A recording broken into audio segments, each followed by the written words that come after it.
Hey everybody, we're back with Off the Highway, and today I am with my friend Michael Kimpan. He is the executive director of the Marin Foundation, an organization that helps build bridges between religious organizations like churches and the gay and lesbian community. So, Michael, here's my question for you. As somebody who spends a lot of time with people of faith and is deeply concerned and connected, deeply connected, integrated with gay and lesbian communities, I'm just curious, what is one thing you would want to say to people of faith, the church in America, maybe even the conservative church in America, a misconception they have of the gay community in some way, or something that you would want them to understand that maybe a lot of people don't? Oh, man. And I have how many minutes? Exactly. So, I mean, there are a lot of things.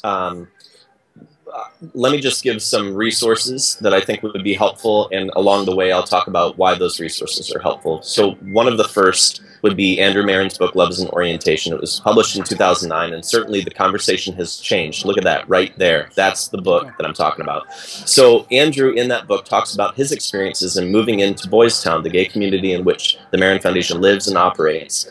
And he talks through some of the misconceptions that he carried as a conservative evangelical into his relationships with gay and lesbian, bisexual, transgender folks. And he goes through a number of stories of real folks that he has real relationships with. That's particularly helpful to kind of dismantle and unearth some of those negative stereotypes that we've had. But that was in 2009, and we're in 2014. We're almost in 2015 now as we record this interview.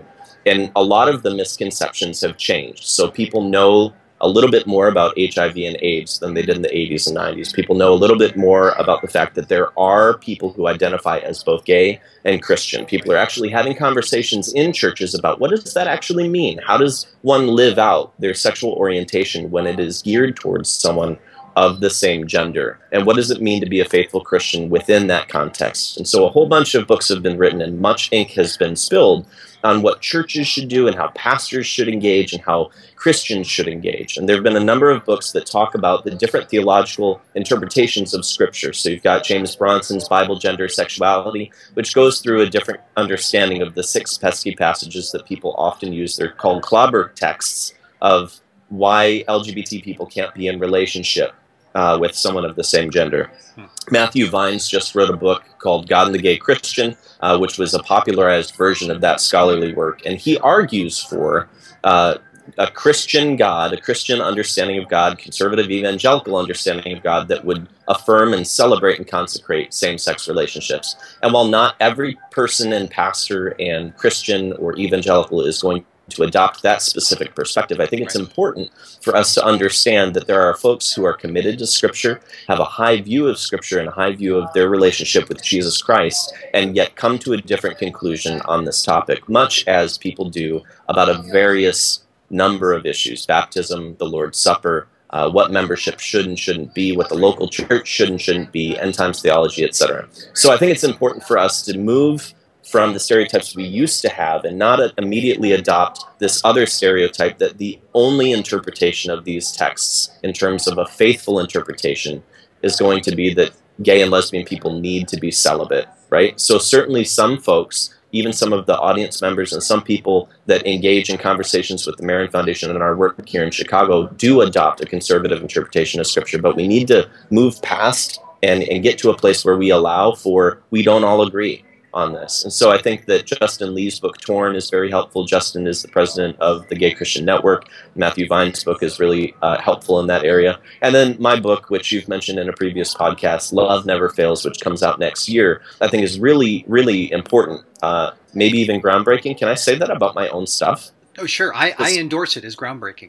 Okay, thank you. I appreciate it. So Tony endorses it as groundbreaking, and I appreciate that. But it is written to conservative evangelical pastors who will have a traditional interpretation of Scripture and yet makes room for an allowance of saying there are folks who come to different conclusions, and we can be faithful to the life teachings and example of Jesus as we engage the LGBT community in a different way. And so I think those books and resources, there's also a speech that was done just recently in the Reformation Project by a man named Dr. David Gushee, who's a leading American evangelical ethicist, and he talks about the way in which churches have traditionally taught harm toward sexual minorities, specifically the LGBT community.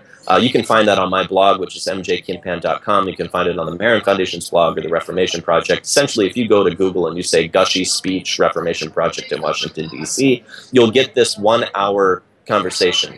And I think it's important for folks that are engaged in this conversation, acknowledging that it's the conversation for churches to have today. If you're not willing to invest at least 1 hour in hearing a perspective that may be different than your own, then you don't really think it's that damned important. Can I say that?